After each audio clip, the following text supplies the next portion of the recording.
अच्छा, दूसरी चीज ये है, एक फॉर्मूला हम लोग काइनेटिक एनर्जी के टर्म्स में भी लाए थे, lambda is equal to H square root of 2m ke। याद है सबको ये फॉर्मूला? तो अगर इलेक्ट्रॉन होता है और इलेक्ट्रॉन को अगर हमने v पोटेंशियल से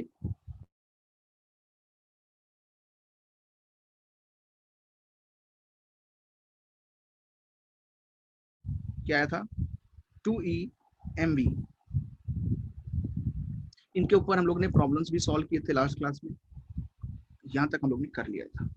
अब देखें, अगर हम डी ब्रॉगली वेवलेंथ को बोर मॉडल्स के अंदर यूज करें, इसके अंदर जो थर्ड पॉइंट आएगा, थर्ड पॉइंट करके अगर नहीं लिखा था तो बुलेट पॉइंट्स कर लो, स्टार पॉइंट कर लो। Okay, if we associate Bohr's theory, जो मॉडल हम लोग ने पढ़ा था। आयुष वीडियो बंद कर ले प्लीज, हाँ, नीचे बाहर आता है। विद डी ब्रॉगली इक्वेशन, हमें क्या पता चलता है, मेरी बात ध्यान सुनना।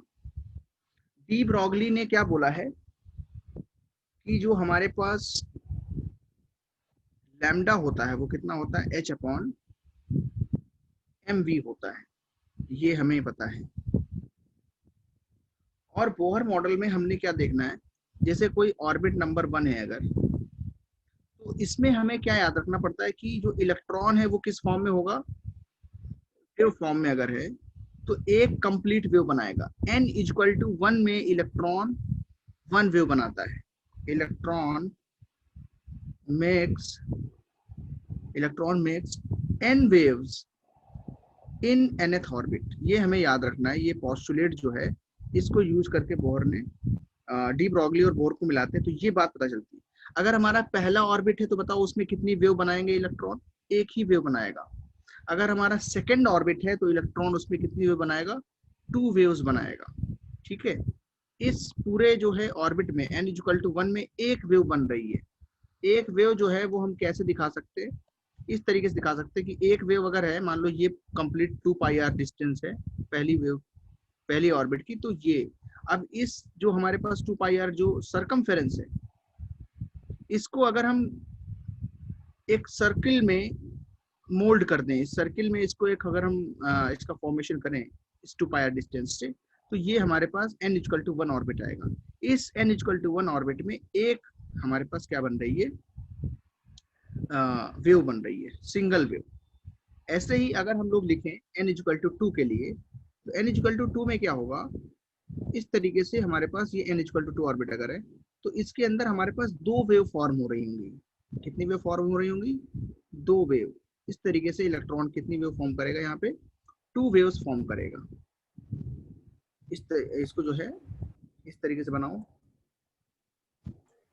सर लेकिन हमारे जो रेडियस होते हैं वो इक्वल हाँ, ग्रेडेशन में थोड़ी होते हैं, मतलब नहीं, ऐसा नहीं है कि इक्वल ग्रेडेशन में होंगे तभी ऐसा होगा। इसका कहने का मतलब ये है, अगर हमने nth ऑर्बिट देखी तो उसके अंदर n वेव होंगी। मान लो तुमने ऑर्बिट नंबर देखी 4, ठीक है, तो वो इक्वल ग्रेडेशन में हो या ना हो उससे मतलब नहीं है, वेव लेंथ बदल जाएगी, है ना, वेव लेंथ बदल जाएगी। n=4 में हमको कितनी वेव्स बनानी पड़ेंगी, 4 वेव। तो हम इसको 4 पार्ट्स में ऐसे डिवाइड कर सकते हैं इस तरीके से, और एक वेव ऐसे बनेगी, फिर एक दूसरी वेव यहाँ पे बना देना है, मतलब इन दोनों के बीच में एक कंप्लीट वेव हमको बनाना है ऐसे करके, और यहाँ से फिर एक तीसरी वेव बना देना है और एक ये चौथी वेव। ये n=4, ये जो है एक थ्योरी है। अभी आगे चल के पता चलेगा क्वांटम मैकेनिकल मॉडल में कि ऐसा एकदम जरूरी नहीं है कि इलेक्ट्रॉन इस पर्टिकुलर फॉर्म ऑफ वेव में एग्जिस्ट करे, लेकिन जो बोहर ने माना था उसके अकॉर्डिंगली ऐसा ही हो रहा है। जिस नंबर की वेव है, मान लो हमारा nth ऑर्बिट है तो उसके अंदर n वेव्स होंगी। अगर मान लिया किसी ने बोला कि नहीं n=5 के अंदर बना के दिखाना है आपको बोर एटम्स के लिए, H लाइक स्पीसीज के लिए, तो हम बोलेंगे वहां पे क्या कि n=5 का मतलब क्या है कि यहाँ पे टोटल हमारे पास 5 जो है वो वेव बनेगी। कितनी वेव बनेगी, 5 वेव्स। तो यहाँ पे हमको इसको 5 पार्ट्स में डिवाइड करना पड़ेगा। ठीक है, इस तरीके से ये थोड़ा सा आगे बढ़ा देते हैं इसको यहाँ पे, और ये 5 वेव्स जो है वो कंप्लीट करनी है हमको इस पूरी रेंज के अंदर। एक ये हुआ, दो ये हुआ, तीन, चार और स्लाइड दिखा दीजिए। हाँ बोलो। नहीं सर, मैं बोल रहा था कि वो लास्ट स्लाइड भी दिखा देना एक बार। हाँ बिल्कुल बिल्कुल बिल्कुल दिखाऊंगा। इस तरीके से तुमको बना लेना है। ये मतलब कि अगर हमारा ऑर्बिट नंबर 5 है तो उसके अंदर हमें 5 वेव बनानी, मतलब अगर 5th ऑर्बिट है तो 2 पाई आर में कितनी लैम्डा आएंगी, 5 इंटू लैम्डा। अगर हमारे पास ऑर्बिट नंबर 2 है तो 2 पाई आर जो यहाँ की रेडियस आर से जो सर्कमफेरेंस 2 पाई आर आएगी वो कितना होगा, 2 इंटू लैम्डा ना, 2 लैम्डा इसके अंदर है ना, तो पूरी वो डिस्टेंस इससे कवर करी जाएगी। यहाँ पे 2 पाई आर कितनी हो जाएगी, 4 इंटू लैम्डा। ऐसे ही फॉर nth ऑर्बिट बताओ क्या होगा, 2 पाई आर इक्वल टू कितना होगा, n पर n इंटू लैम्डा। यस, ये बस सिंपल सी एक बात है जो यहाँ पे बताने की कोशिश की गई बोहर्स और डी ब्रॉगली को मिलाने के बाद, जब साइंटिस्ट ने इस बात का ध्यान दिया। तो ये तुम्हें याद रखना है, electron makes n waves in nth orbit.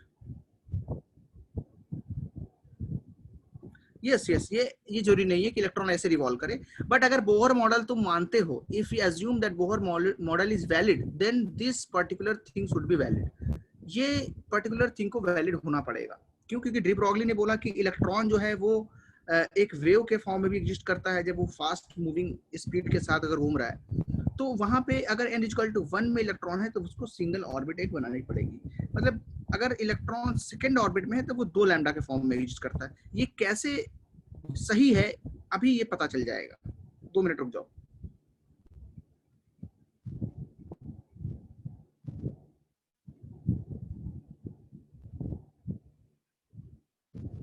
Yes yes बिल्कुल, जेई के अंदर भी यही सब पढ़ना है, तो तुम्हारा रिवीजन भी होगा वहां पे। और बोर्ड्स पॉइंट ऑफ व्यू से हम लोग बहुत ही लिमिटेड पोर्शन ही पढ़ सकते, बहुत ज्यादा डीप नहीं जा सकते उसके अंदर, क्योंकि हमें जो है बोर्ड्स पॉइंट ऑफ व्यू से इतना ही पढ़ना है जिसपे लिख सके हम, है ना। हमारी जो चीज होनी चाहिए वो एकदम सॉलिड होना चाहिए, बट कन्फाइंड होना चाहिए। बहुत ज्यादा एक्सप्लेनेशन या प्रॉब्लम्स या एप्लीकेशन उसके अंदर नहीं जाएंगे।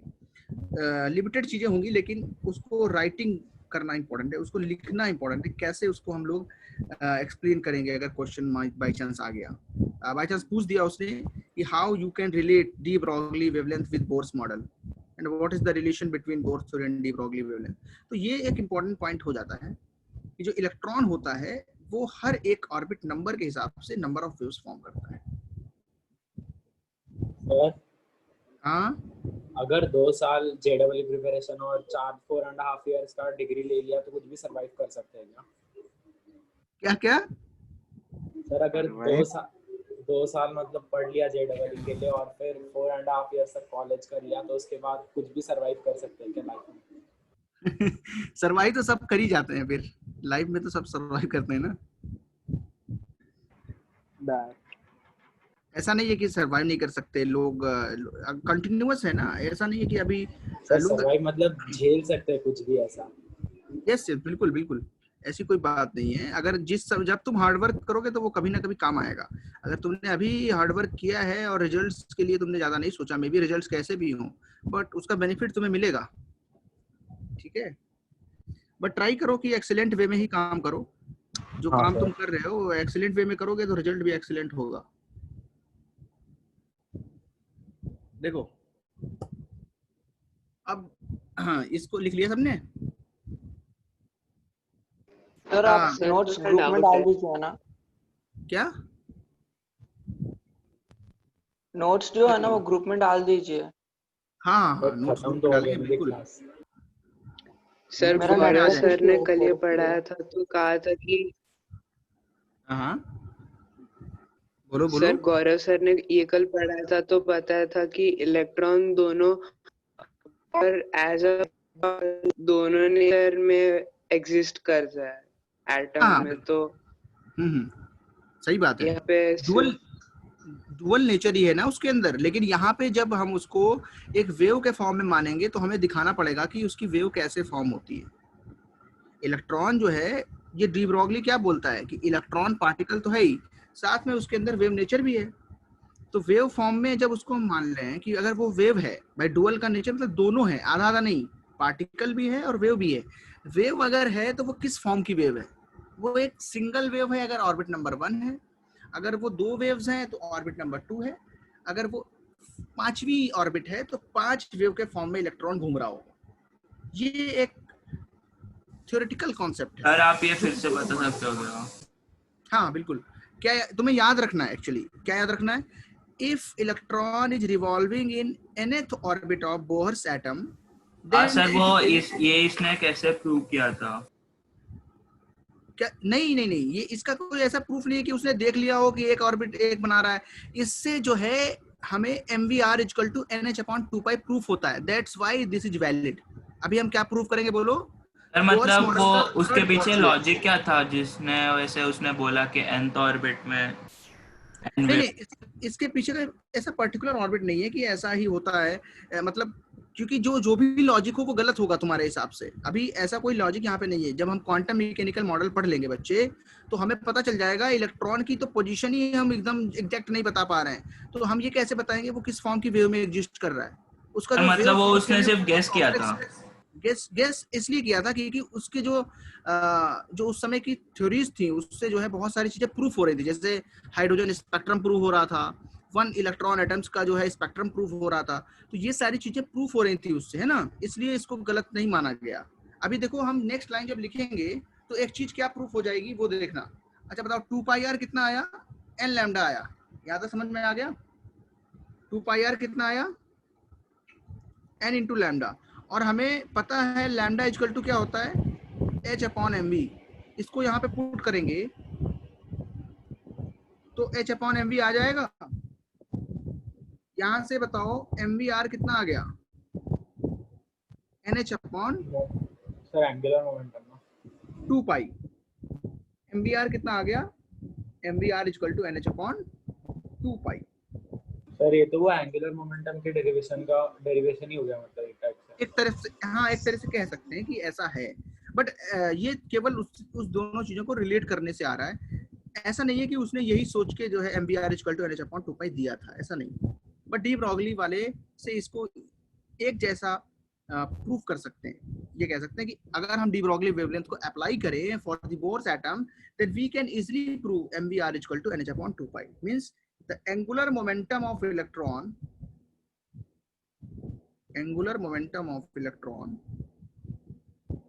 revolving in a Bohr atom is integral multiple of nh/2π। यही तो पोस्टुलेट लिखा था, सबको याद है? h/2π का इंटीग्रल मल्टीपल होता है। ये जो पोस्टुलेट बोला था उसने वो यहाँ से सही साबित हो रहा है अगर हम इस चीज को मानते हैं।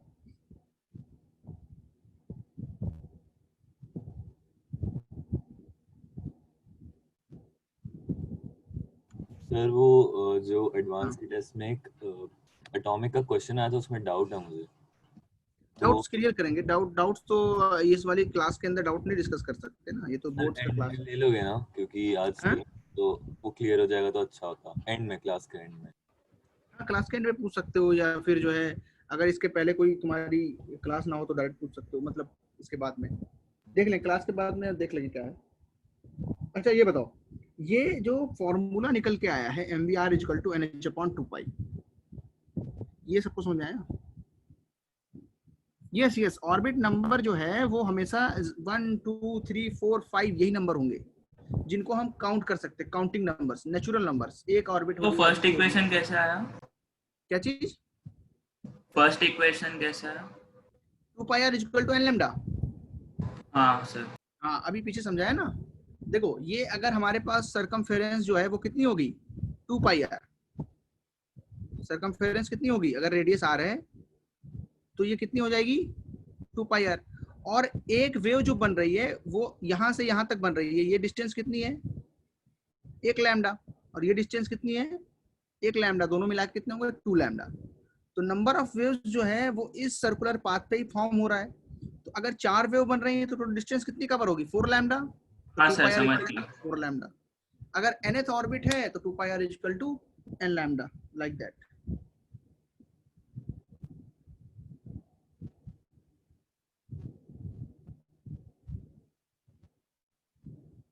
सबसे नोट हो गई।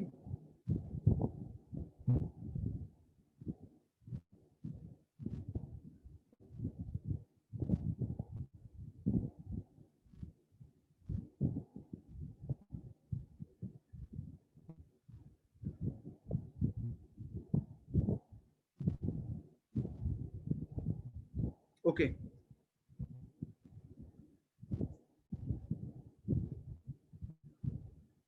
नहीं, ऐसा ऐसा नहीं है कि हम लोग ये नहीं बोल सकते कि उसके अंदर वेव नेचर है ही नहीं। भाई डुअल नेचर का मतलब क्या है कि डुअल नेचर का मतलब है कि उसके अंदर वेव नेचर भी है, एक्चुअल में वो पार्टिकल है। जैसे तुमने बोला कि लाइट क्या है, तो तुमने बोला लाइट वेव है। फिर तुमने बोला कि नहीं लाइट के अंदर पार्टिकल नेचर भी है, कैसे पता चला बताओ? कौन सा इफेक्ट पड़ा था? फोटो इलेक्ट्रिक इफेक्ट, है ना?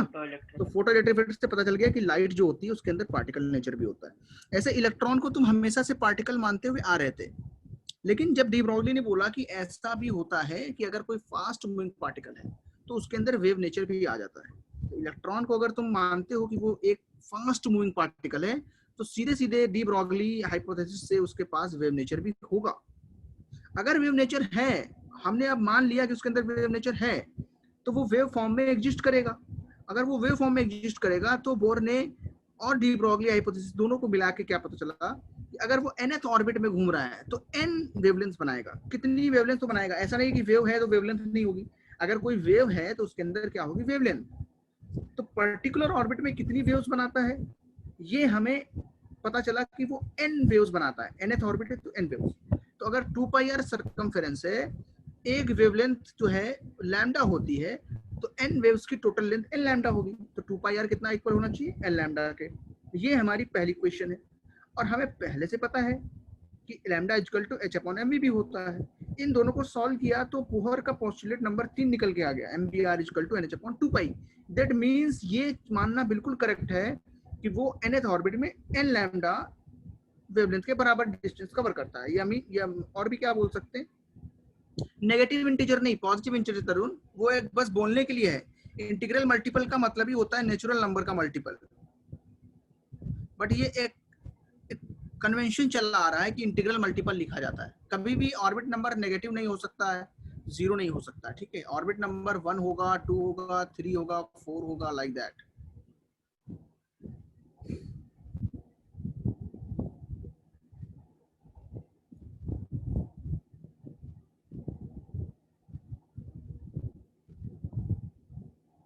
अच्छा अब आगे आ जाओ।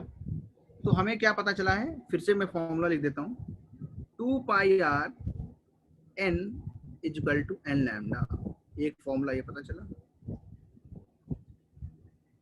और ये वाला फॉर्मूला तो पहले से आता है। तो अगर हमें लैम्डा निकालना हो, डी ब्रॉगली वेवलेंथ इलेक्ट्रॉन की निकालनी हो, तो सीधे क्या लगा देंगे? 2πrn upon n। ये फॉर्मूले से क्वेश्चन हम लोग सॉल्व कर सकते हैं। फॉर एग्जाम्पल जैसे पूछ दिया,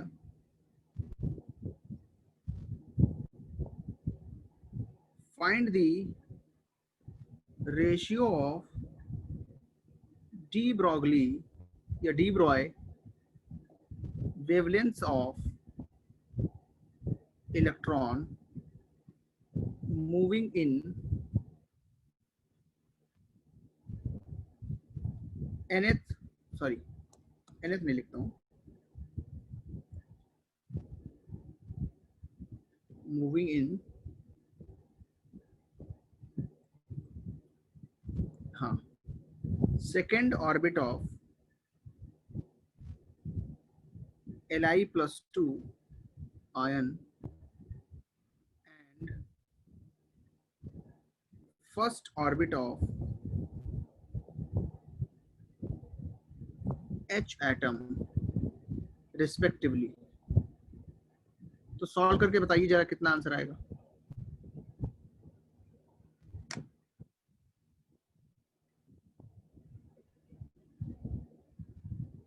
आराम से बताओ, गलत नहीं होना चाहिए।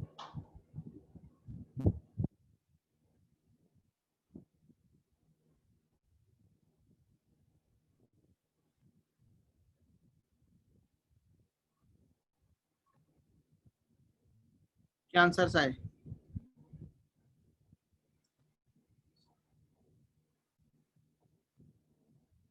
रेशियो है।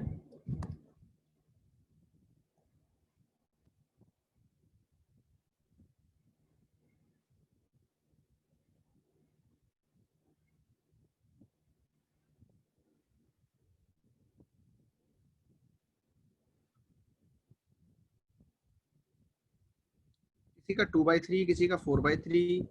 अच्छा 2/3 करेक्ट किया तुमने, हाँ ठीक है। और कुछ, और कोई आंसर?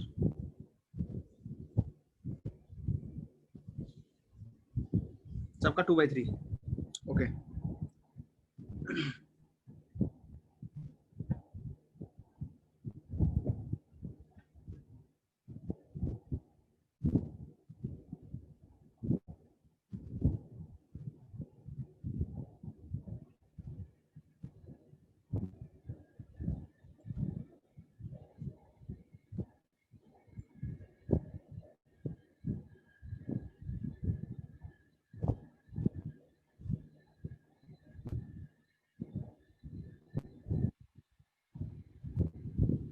बोलो आंसर क्या है यार? बहुत कम लोगों ने आंसर दिया है।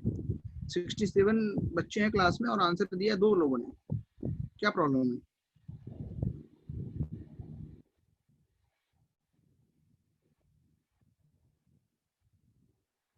देखो लैम्डा 1/λ2 क्या आएगा? 2πr1/n1/2πr2/n2। यही फॉर्मूला है। R1 कितना है बताओ? R0 into n1² into n1, और ये कितना है? R0 into n2² into n2। R0 से R0 कैंसिल हुआ, n1 से स्क्वायर कैंसिल हुआ, क्या आएगा? n1/z1 और n2/z2। यहाँ तक समझ में आ गया सबको? अब हमारे पास पहला जो है, सबसे जो पहले लिखा हुआ है वो क्या है? Second orbit of Li+2। n1 की वैल्यू है 2 और z1 की वैल्यू है 3। एंड यहाँ देखें first orbit of hydrogen atom के लिए क्या है? n2 की वैल्यू है 1 और z1 की वैल्यू भी कितनी है? 1। तो देखो नीचे वाला तो 1/1 ही हो जाएगा, उसमें कोई दिक्कत की बात नहीं है। तो 2/3 1/1 सबने ऐसे किया, आंसर कितना आया? 2/3।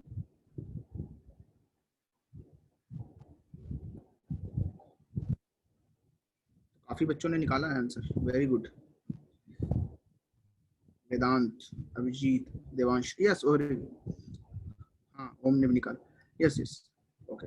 तो नोट करें इसको, जिन बच्चों ने नहीं कर पाया था उनको मैं प्रॉपर टाइम देता हूँ, बिकॉज ये हमारा बोर्ड्स का लेक्चर है। इसके अंदर हमारे पास प्रॉपर टाइम मिलेगा क्वेश्चन को सॉल्व करके आंसर लाने का। ऐसा नहीं है कि किसी ने ये आंसर ला दिया तो वो बड़ी बात कर रहा है, वो तो जेई तो पढ़ते ही हो, उसके लिए आंसर लाने के लिए तो जेई है। स्टेप वाइज कैसे करेंगे, कैसे हम यहाँ पे वैल्यू इसको पुट करना है, कैसे जो है उसको लिखना है, ये सारी चीजें इंपॉर्टेंट है।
ओके, जितने जिनका नोट हो गया है कमेंट करके बता दें, फिर आगे बढ़ता हूँ।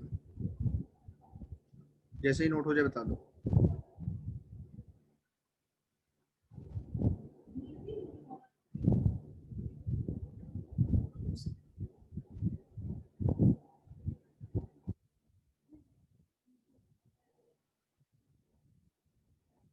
तो बोर्ड्स पॉइंट ऑफ व्यू से जो फॉर्मूले स्टार्टिंग में लिखा है वो ज्यादा इंपॉर्टेंट है। ये लैम्डा रेशियो वाला क्वेश्चन बोर्ड्स के अंदर ज्यादा नहीं पूछा जाता है।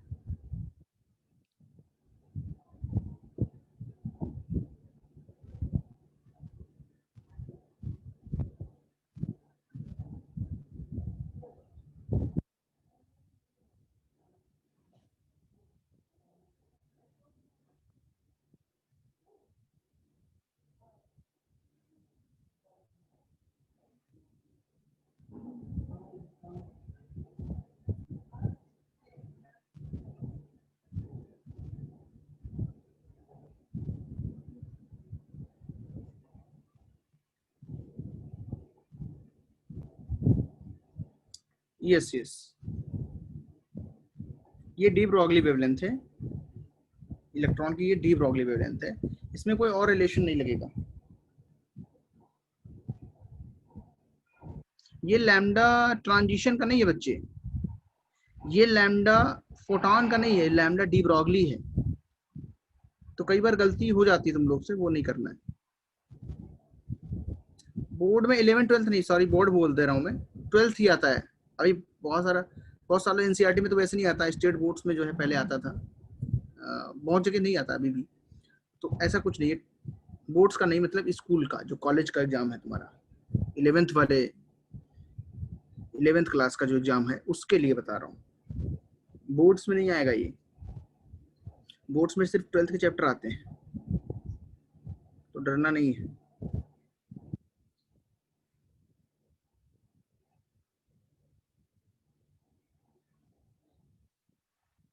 अब एक क्वेश्चन देता हूं मैं, देखता हूं उसको सॉल्व कर पाओगे नहीं। डी ब्रॉगली पे है, ऐसे क्वेश्चंस स्कूल एग्जाम्स में आते हैं, तो तुमको लगेगा कि ऐसा तो कुछ पढ़ा ही नहीं है, फिर याद आएगा कि नहीं पढ़ा है, डी ब्रॉगली में पढ़ा है। इसका आंसर क्या आएगा?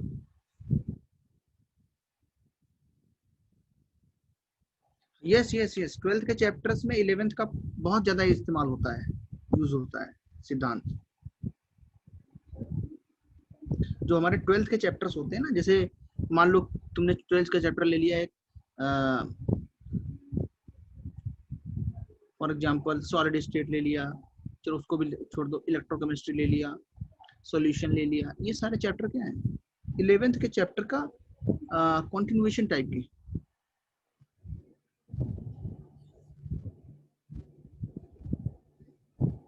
अब ये तुम्हारे लिए बहुत बड़ी क्वेश्चन बन गई है, नहीं तुम कैसे सॉल्व करोगे इसको? मुझे तो लग रहा है कि मुश्किल हो जाएगा तुमको सॉल्व करना इसको। भाई सर आसान है लेकिन वो लॉजिकल नहीं है। हाँ वही तो।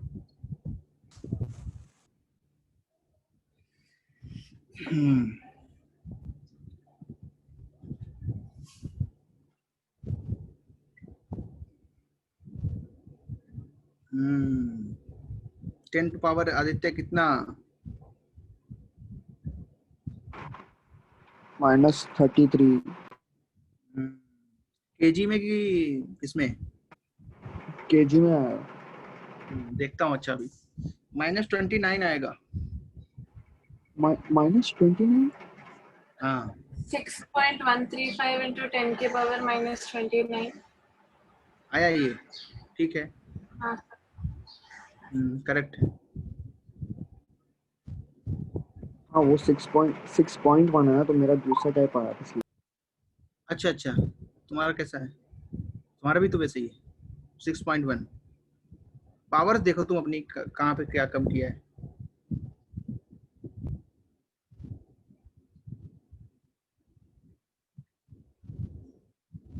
तो ऐसे क्वेश्चन ऐसा नहीं सोचना कि नहीं आएगा, भले ही हम लोग फोटॉन को मासलेस मानते हो, लेकिन जब डी ब्रॉगली की बात करी जाएगी तो हम लोग ऐसा पार्टिकल नेचर वाला भी लगा देते हैं। उसमें क्या लगा देंगे? लैम्डा इक्वल टू h/mv जो है, बस v की जगह क्या हो जाएगा? c for photon. फोटॉन की स्पीड क्या है? EMR की स्पीड, लाइट की स्पीड। लाइट की स्पीड और फोटॉन ये सब क्या है? EMR है। इनकी स्पीड क्या होती है? c। एच कितना है? सर 29 आया शायद, हाँ आ गया। आ गया ना। एम कितना दिया है? तो मास निकालना ही है तुमको, एम लिख लो इसको। और वेलोसिटी 3 × 10⁸ है, और एंगस्ट्रॉम में 3.6 को लिखेंगे 10⁻10, और यहाँ से मास निकाल लो। अब ऐसे क्वेश्चन जो है बोर्ड्स में आ जाते हैं, जेई में ऐसे क्वेश्चन अवॉइड किए जाते हैं, वो लोग नहीं पूछते हैं ऐसे सवाल जिसमें लॉजिकल डिफरेंस हो जाए थोड़ा, बट ये जेई में आता है, आता नहीं, बोर्ड्स में बहुत आता है ये। कभी कभी मेंस के पेपर में ऐसे क्वेश्चंस आ जाते हैं। ये आ गया मास।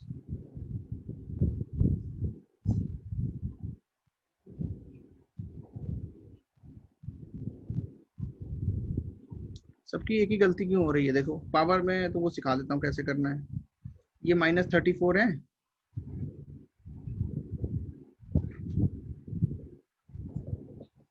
ये ऊपर चला जाएगा, -8 + 10 हो जाएगा, और ये कितना हो जाएगा? 34 + 8 42 42 + 10 -32 है ना। सर ऐसे कैलकुलेशन जल्दी कैसे करते हैं सर? जल्दी कैसे इसमें करोगे? इसमें यही करना ही है और कोई जल्दी है ही नहीं। सर ये तो फिर भी नॉर्मल है, वैसे बहुत ज्यादा ही कैलकुलेशन वाले भी आए हैं बहुत सारे। हाँ उसमें नहीं, उसमें बस कर देना है, ज्यादा सोचना नहीं है कि कुछ शॉर्ट ट्रिक लगाए, उसमें गलती के चांसेस हैं। हाँ ट्रिक्स जो हैं वो तुम्हें खुद से आएंगी, वो अपनी खुद की बनाई हुई होती हैं, वो दूसरों को समझाना अजीब हो जाता है थोड़ा। तुम उसको जब सॉल्व करोगे ना बहुत सारे क्वेश्चंस को, तो तुम खुद समझने लगोगे ऐसे करना है ऐसे करना है। बस प्रैक्टिस बताई जा सकती है। एक ही एडवाइस हो सकती है कि प्रैक्टिस ज्यादा करो, जितनी ज्यादा, क्योंकि कैलकुलेटर से अगर करोगे तो प्रैक्टिस नहीं हो पाएगी, खुद से करना है, उससे करते रहोगे तो प्रैक्टिस एक माइनस बनती है।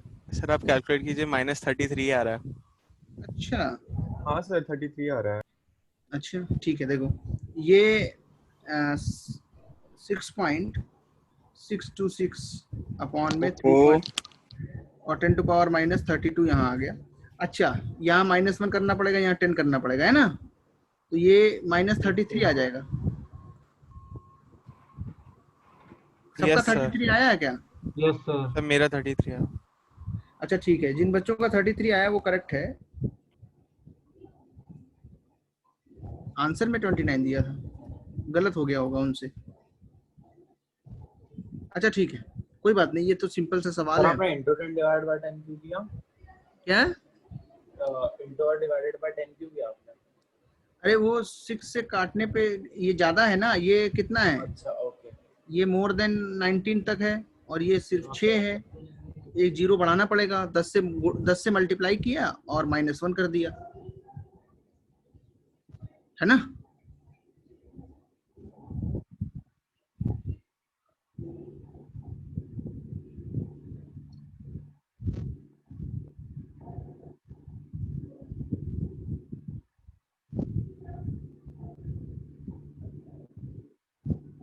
अच्छा आगे देखो, तो एक और इसमें टॉपिक पढ़ना है, छोटा सा टॉपिक है, बोलते हैं Heisenberg's uncertainty principle. Sir last question का आंसर क्या था? लास्ट क्वेश्चन का आंसर ये था 6.135 × 10⁻³ किलोग्राम,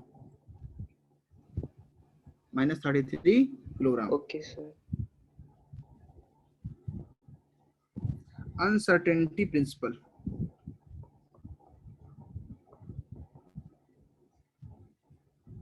ये प्रिंसिपल क्या कहता है देखना।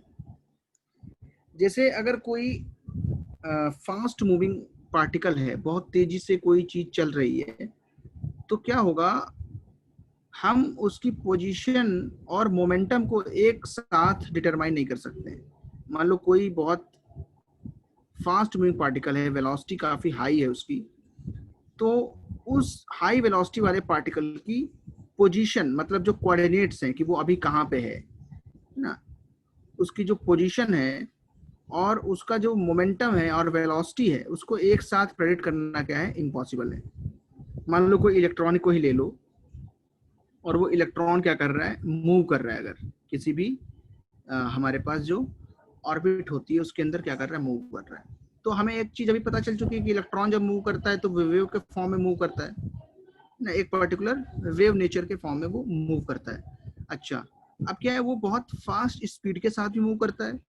तो जिस समय अगर तुम पोजीशन डिटरमाइन करना चाहोगे, उस समय इतनी हाई वेलोसिटी से वो क्या कर चुका होगा, अपनी पोजीशन को चेंज कर चुका होगा। अगर पोजीशन हम डिटरमाइन करेंगे तो वेलोसिटी में क्या आ जाएगी, हमारे पास एरर आ जाएगी। वेलोसिटी कैसी होगी, अनसर्टेन होगी, एरर उसमें हमारे पास मिलेगी। अगर हम किसी टाइम बोलें कि नहीं स्पीड इतनी है, मान लो बोल दिया कि 1 × 10⁶ मीटर पर सेकंड की स्पीड है, बोला तुमने, उस समय पोजीशन की जो वैल्यू होगी, जो पोजीशन के जो कोऑर्डिनेट्स होंगे, उनमें भी एरर होगी। तो ये हाइजेनबर्ग ने एक अपना अनसर्टेनिटी प्रिंसिपल दिया था। इसका स्टेटमेंट क्या है, देखो स्टेटमेंट क्या है इसका, बहुत इंपॉर्टेंट है ये। It is impossible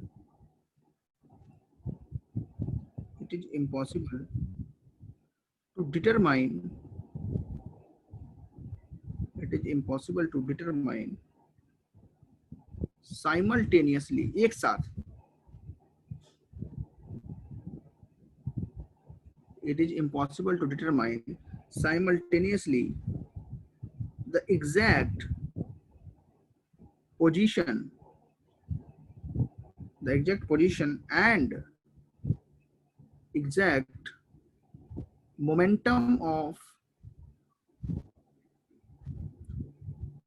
an electron or any microscopic particle.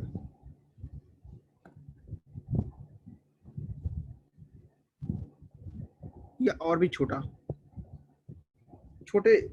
जो पार्टिकल्स होते हैं उनके लिए हम इसको यूज करते हैं।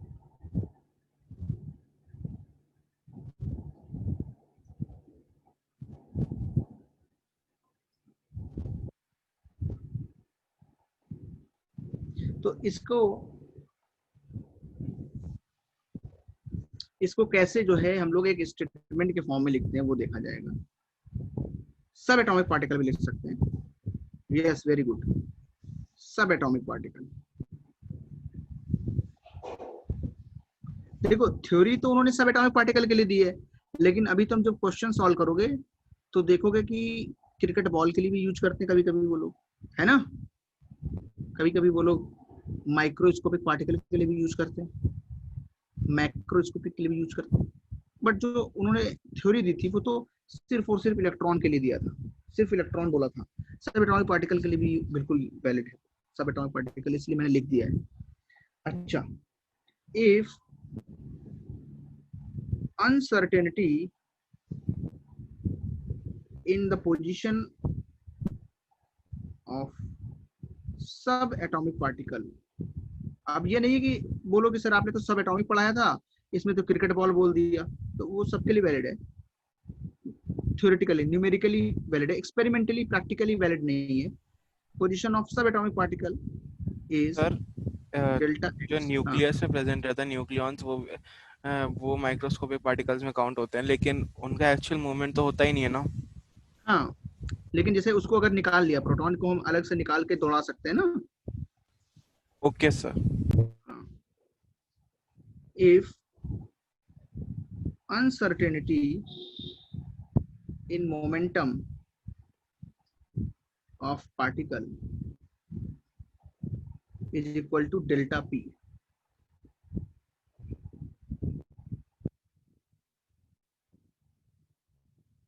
तो हाइजेनबर्ग ने क्या प्रूफ किया था कि जो डेल्टा एक्स और डेल्टा पी का प्रोडक्ट होगा, मल्टीप्लाई करने पे जो प्रोडक्ट आएगा, उसकी वैल्यू ग्रेटर देन और इक्वल टू h/4 होती है। कितनी होती है? ग्रेटर देन और इक्वल टू h/4 होती है। मतलब इससे कम अनसर्टेनिटी तो नहीं होगी, इससे ज्यादा भले हो। मिनिमम अनसर्टेनिटी जो होगी numerically delta x into delta P की जो वैल्यू होगी वो h/4 से ज्यादा होगी या उसके बराबर होगी। सर ये उसने प्रूव कैसे किया था?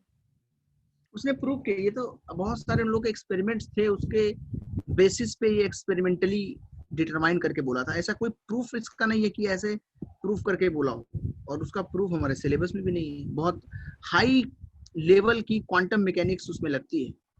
क्वांटम फिजिक्स पढ़ोगे ना आगे चल के,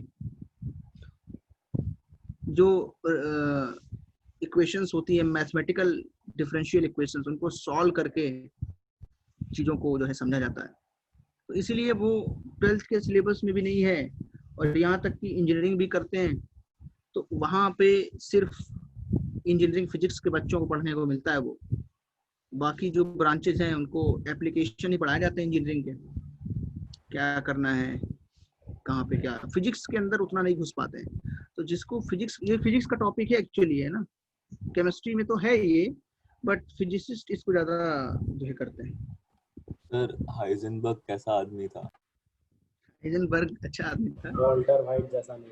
बहुत सारे हाइजेनबर्ग हैं, अभी आगे चल के जानोगे तुम। हाँ सर जानते हैं सर। इसलिए जानते पूछा हो। सर उसने। ओ चलो वो वेट ही कर रहा था सर कब से हाइजेनबर्ग चालू होगा। ओ सर आपको भी पता है। हाँ यार, पता सर हो कैसी जाता है। लगी आपको वो सीरीज? वो तो सीरीज है, उसको तो सर कहाँ पूछना से ही नहीं मिलेगी है। सर बिना नेटफ्लिक्स पे? ओहो सर, बनाया उसके आपने? बारे में रिव्यू भी लेता है कोई, है ना। अच्छा देखो, पिछला स्लाइड दिखा। पिछला स्लाइड लिखना है ना अभी। हाँ पिछला स्लाइड लिख लो, फिर मैं बताता हूँ कि जो है क्या रिलेशन आता है। मैथमेटिकली जो रिलेशन आएगा उसको हम लोग डायरेक्ट सॉल्व करेंगे क्वेश्चंस उससे।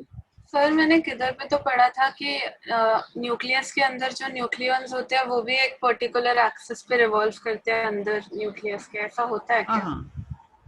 हाँ, न्यूक्लियस भी रिवॉल्व करता है। ये न्यूक्लियस का भी जो है मैग्नेटिक मोमेंट भी होता है। ये सब चीजें आएंगी, धीरे धीरे पढ़ने को सर मिलेंगी, ये है ना। सेम न्यूक्लियस के आई मीन न्यूक्लियॉन्स के लिए भी वैलिड होगा क्या? ये न्यूक्लियस के अंदर वैलिड उसके लिए नहीं है, जब ये मूविंग होंगे बाहर। जैसे तुमने कोई न्यूक्लियर रिएक्शन है या फिर कहीं पे इलेक्ट्रॉन जो है प्रोटॉन या न्यूट्रॉन जब मूवमेंट कर रहे हैं फास्ट स्पीड में, तब जो उनका रोटेशन होता है वो बहुत स्लो होता है। मतलब उसमें ऐसी हम लोग बात नहीं करेंगे कि बहुत ज्यादा फास्ट स्पीड। एक्चुअल क्या है, जो न्यूक्लियर फोर्सेस होते हैं ना वो सबसे स्ट्रांग होते हैं दुनिया में। आगे चल के पढ़ोगे तुम, तो न्यूक्लियस के अंदर इतना फोर्स होता है प्रोटॉन और न्यूट्रॉन के बीच में, सबके बीच में, कि उनका जो मूवमेंट है वो हम लोग नेग्लिजिबल मानते हैं नॉर्मल कंडीशंस के अंदर। उनका जो रोटेशंस होते हैं उसमें इतनी स्पीड नहीं होती कि हम उसमें हाइजेनबर्ग लगाएं, क्योंकि उसमें क्या लिखा हुआ है, फास्ट मूविंग एक्चुअली पार्टिकल होना चाहिए, है ना। फास्ट मूविंग वर्ड भी यूज कर सकते हैं। इलेक्ट्रॉन लिखा है ना यहाँ पे, इलेक्ट्रॉन तो फास्ट मूविंग होगा ही। यहाँ पे ऐसे लिख सकते हैं फास्ट मूविंग, ये शायद लिखा ही नहीं है कहीं पे।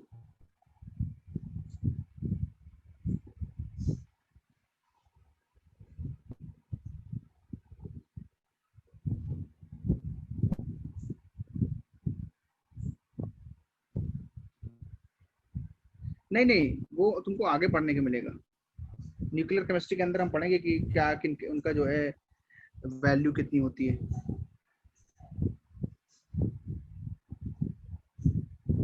सबने नोट किया ये?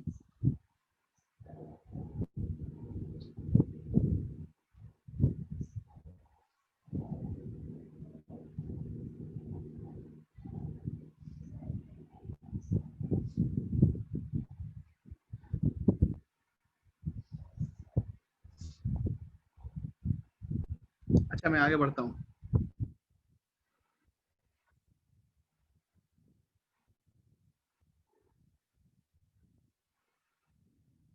देखो, delta x into delta P की जो वैल्यू है,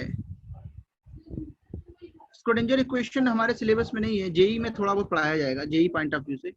जो हाँ, स्क्रोडिंगर इक्वेशन पढ़ाया जाएगा, जेई में पढ़ाया जाएगा, ज्यादा नहीं। उसको उसकी डिफरेंशियल इक्वेशन सॉल्व करना नहीं पढ़ाया जाएगा। उसकी जो इक्वेशन है उसको डायरेक्ट याद रखना सिखाया जाएगा। ऐसा नहीं है कि स्क्रोडिंगर इक्वेशन सॉल्व करके हम लाएंगे, वो यहाँ पे नहीं करना पड़ेगा। स्क्रोडिंगर इक्वेशन को सॉल्व करने के लिए तुम्हें वेट करना पड़ेगा। इस पूरे 12th में नहीं आएगा वो, इंजीनियरिंग में लेकिन है वो। फर्स्ट ईयर में ही सब बच्चों को पढ़ाया जाता है। फिजिक्स के अंदर यूज होता है ना, क्वांटम फिजिक्स में वो आएगा। यहाँ पे नहीं आएगा, यहाँ पे सिर्फ याद रखना पड़ेगा बस। स्क्रोडिंजर को समझना है, ना कि उसको सॉल्व करना है। बहुत टफ है वो सॉल्व करने के लिए। तो ये क्या है, डेल्टा एक्स क्या है, अनसर्टेनिटी इन मोमेंटम। एक फॉर्मूला ये भी है, इसका दूसरा वर्जन भी है। अच्छा तो पी क्या होता है, एम वी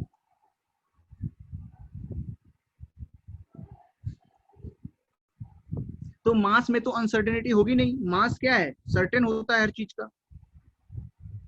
वेलोसिटी में अनसर्टेनिटी होगी, तो एम डेल्टा एम वी को क्या लिख सकते हैं, M delta V. Mass is certain, यहां से हम क्या निकाल लेंगे,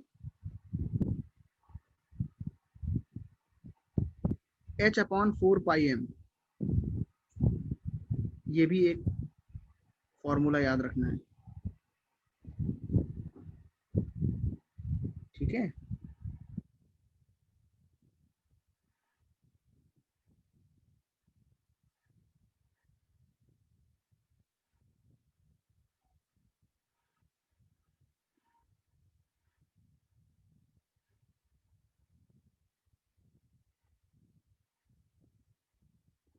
ये फर्स्ट इक्वेशन निकाला नहीं है, ये हाइजेनबर्ग ने निकाला, मैंने नहीं निकाला।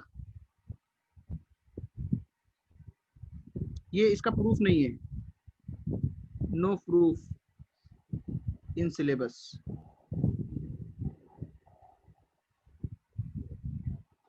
यही वाला भी नहीं, उसी में नहीं, किसी में नहीं है इसका प्रूफ। इसलिए नहीं है बच्चे, देखो देखिए ये क्वांटम फिजिक्स की बातें हैं, उसके लिए बहुत सारे इक्वेशंस को सॉल्व करके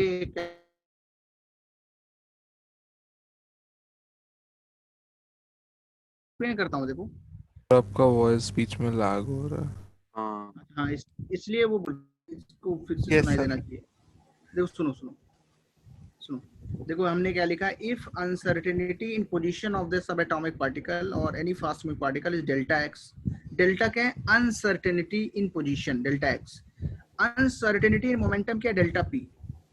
तो ये अनसर्टेनिटी की जो वैल्यू है वो मिनिमम कितनी है बताओ, ग्रेटर देन और इक्वल टू का मतलब क्या है, मिनिमम वैल्यू कितनी है, h अपॉन 4 पाई। तो अगर डेल्टा एक्स जो है वो क्या है, अनसर्टेनिटी इन मोमेंटम है कि पोजीशन, बताओ। अनसर्टेनिटी इन पोजीशन लिख देता हूं मैं, चलो पीछे भी लिखा है, पीछे लिख ही दिया है। डेल्टा वी क्या है, uncertainty in velocity, in velocity position delta x और डेल्टा वी अनसर्टेनिटी वेलोसिटी। इसकी जो वैल्यू है ये हाइजेनबर्ग ने प्रूफ करके बोला, ये तुम्हें याद रखना है, इसको तुम्हें डायरेक्ट याद रखना है। ये formula delta x into delta p should be greater than और equal to h upon 4 pi. याद रख पाओगे सारे लोग। Uncertainty in position into uncertainty in momentum should be greater than और equal to h upon 4 pi. Delta x into delta m v is greater than equal to h upon 4 pi. यहाँ से हमने solve किया। ये तो कितने लोग को ये समझ में आ गया भाई, पोजीशन में तो अनसर्टेनिटी डेल्टा एक्स है, लेकिन मोमेंटम को क्या लिखा जा सकता है, p is equal to M V. और p की जगह अगर एम वी पुट कर दिया हमने तो डेल्टा m जो है वो तो कोई बात बनती नहीं, क्योंकि जो हमारे पास मास होता है वो सर्टेन होता है, तो m पे तो डेल्टा लगेगा नहीं। किसी भी चीज का जो मास है वो सर्टेन है, m हटा दिया, डेल्टा किस पे लगेगा, v पे। तो delta x into delta we, ये m नीचे चला जाएगा, पॉजिटिव चीज है, कोई भी साइन चेंज नहीं होगा, h अपॉन 4 पाई m। ये सेकंड नंबर फॉर्मूला है। इस फॉर्मूले पे डायरेक्ट क्वेश्चन आता है बोर्ड्स के अंदर, ये जो अपने कॉलेज लेक्चर्स होते हैं इनके अंदर 1-2 मार्क्स का क्वेश्चन ये होता है, 2-3 मार्क्स का क्वेश्चन होता है। जो यूनिट टेस्ट होगा तुम्हारा या मिड टर्म होगा उनमें ऐसे सवाल आएंगे। तो जैसे मैं अभी तुमको एक क्वेश्चन इस पे करा देता हूँ, पहले इसको नोट कर लो। कितने लोगों ने नोट किया ये भाई, ये याद रखना है, इसमें कोई ऐसा कोई कॉन्सेप्ट नहीं है कि बिल्कुल तुमको जो है प्रूफ करके दिखाया जाए, नहीं। There is no concept in the formula number 1। Means concept का मतलब है कि वो डेरिवेशन नहीं है। कॉन्सेप्ट इतना ही सा है कि uncertainty in position and uncertainty in momentum should be greater than और इक्वल टू h अपॉन 4 पाई। इससे ज्यादा सर्टेन वैल्यू नहीं निकाल सकते हम। मैक्सिमम सर्टेनिटी कितनी है? h upon 4 pi, where h is Planck's constant. h क्या है? Planck's constant. तो तुम्हें बस कई बार बोर्ड्स में ये अपने कॉलेज एग्जाम्स के लिए कितने पूछते हैं भाई, वो क्या क्वेश्चन होता है, बोलते हैं state the Heisenberg's uncertainty principle and write its numerical form या मैथमेटिकल फॉर्म। मैथमेटिकल फॉर्म ये हमारे पास लिखी हुई है, ये क्या है, इसको मैं लिख देता हूँ, क्या है ये? Mathematical form of Heisenberg's principle. Mathematical form of Heisenberg's principle. Okay, ये नोट कर लो। इस पे क्वेश्चन है, मैं एक क्वेश्चन जो है तुमको लिखाऊंगा, उसको घर में सॉल्व करना है। पहले बताओ कितने बच्चों का नोट हो गया ये पेज नंबर 8? हो गया सर। अब देखो मैं क्वेश्चन लिखता हूँ और ट्राई करना कि ये तुमसे सॉल्व हो जाए।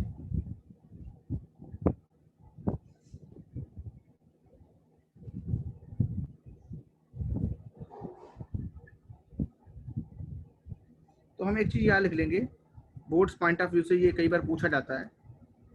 द इफेक्ट ऑफ हाइजेनबर्ग्स, इफेक्ट का मतलब क्या है? अनसर्टेनिटी जो आती है।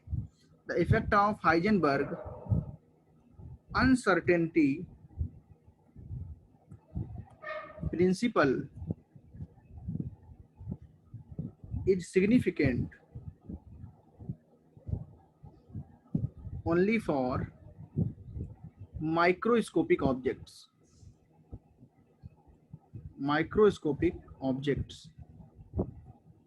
and is negligible for that of macroscopic objects.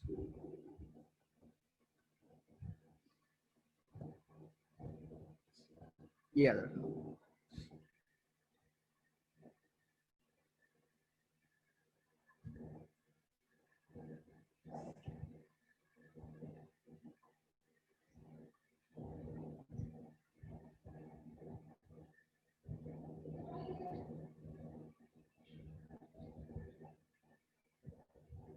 इसको भी नोट कर लें।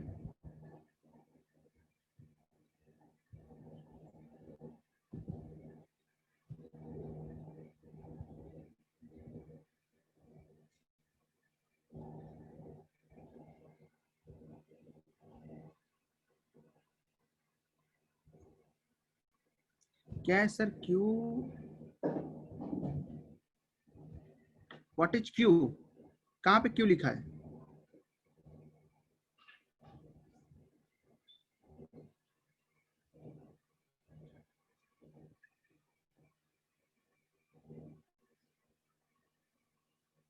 क्वेश्चन दे रहा हूं। ए माइक्रोस्कोपिक, सॉरी मुझे लगा कि मैंने जो लिखा है तुम उसमें कुछ पूछ रहे हो, मैं देने वाला हूँ। A microscope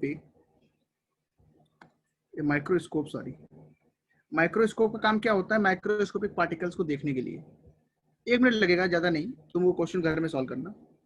a microscope 1 minute using suitable photon is employed to locate an electron in an atom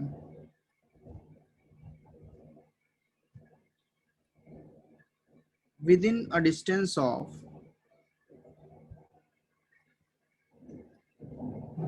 0.1 angstrom. फिर पूछ रहा है what is the uncertainty involved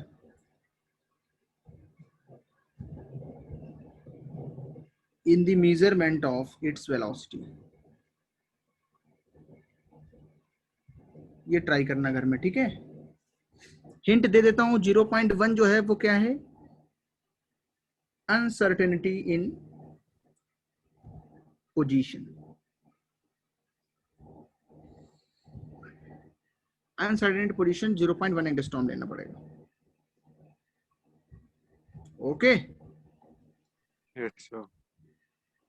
question मैंने नोट करवा दिया है और ये स्लाइड्स में सेव कर दे रहा हूँ। जिन्होंने नहीं लिख पाया उनको ग्रुप पे सेव करेंगे, ठीक है। Yes sir. हाँ, क्वेश्चन डिस्कस करेंगे नेक्स्ट क्लास में। और किसी को कुछ डाउट वगैरह है तो मुझे भेज देगा, मैं उसको देखता हूँ क्या है। व्हाट्सएप पे करो डाउट, है ना।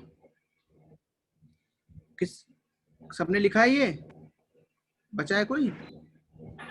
इसके बाद और क्लास है ना? नहीं तो फिर तो हाँ अभी टेस्ट है। हाँ टेस्ट है, सॉरी टेस्ट है, उसके लिए प्रिपेयर हो जा थोड़ा। अब क्या 1 घंटे में? हाँ 4 बजे से शायद है। सर एक डाउट है मुझे। हाँ बोलो बोलो। सर को क्वेश्चन निकाल लेता हूँ यहाँ पे।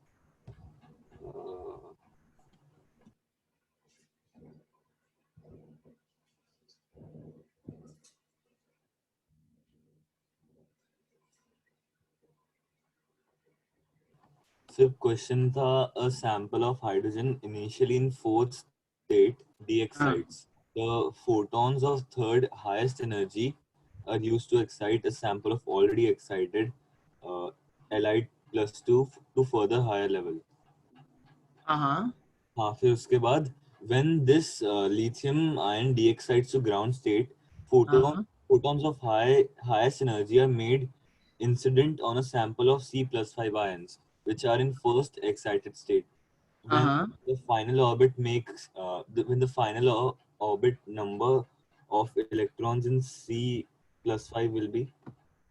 अच्छा, तो देखो कुछ इसमें तुमको वो करना है कि जो हमारे पास ट्रांजिशन हो रहा है ना फोर्थ स्टेट से नीचे आने वाला, उसको तुमने Li+ में यूज किया है ना, और Li+ को किस में यूज किया है? C+5 में। यही है ना जो तुमने बोला, जितना मैंने समझा है। फोर्थ स्टेट में था ये तुम्हारा, और उसको फिर नीचे लाए, और Li+2 जो थर्ड में था उससे डीएक्साइट हुआ, और फिर उसको जो है C+5 के लिए यूज किया। तो इसमें तुमको लाइन से वो लगाना है, जो यहाँ पे फोटोन एमिट हो रहा है उसको यहाँ यूज करना है, यहाँ पे जो एमिट हो रहा है उसको यहाँ यूज करना है। क्या मुझे नॉट पॉसिबल आया? सर मुझे 3 आया। अरे आ जाएगा, मेरे पास क्वेश्चन हो तो डिस्कस करता। तुम आज एग्जाम दो, फिर मैं देखता हूँ। अभी तो मेरे पास क्वेश्चन एग्जाम सर बाद में डिस्कशन रखो ना सर। सर मैं आपको भेज दूं क्या क्वेश्चन? अभी मेरे पास है फोटो वही वाला। हाँ भेजो भेजो।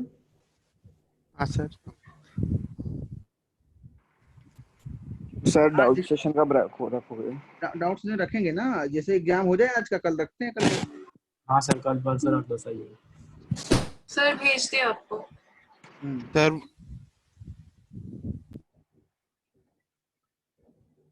हाँ भेज दिया।